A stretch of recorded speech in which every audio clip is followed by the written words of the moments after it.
Magandang araw mga suki.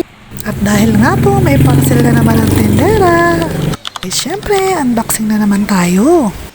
Kahapon pa nga po dumating yung parcel ko. At dahil nga po medyo naging busy ko kahapon, ay ngayon na ako nagka-time para buksan ito. At habang wala pang masyadong bumibili, isa nga po sa mabenta dito sa aking tindahan ay itong Korean noodles at Korean seaweed. Kaya nga po ito at napa-checkout na naman ako. Pang-apat na purchase ko na po ito. Kaya tara, samahan nyo akong magbukas nitong aking parcel.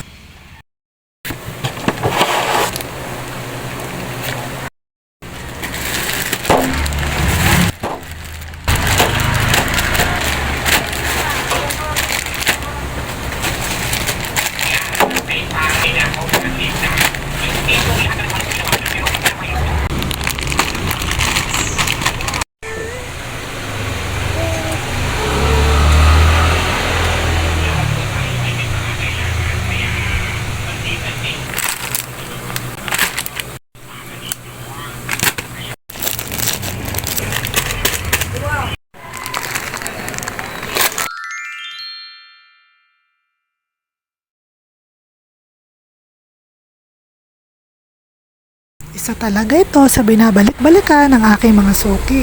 Kaya kung wala ka pa nito sa inyong tindahan, ay subukan na rin na magtinda nito. Yun lang, paalam!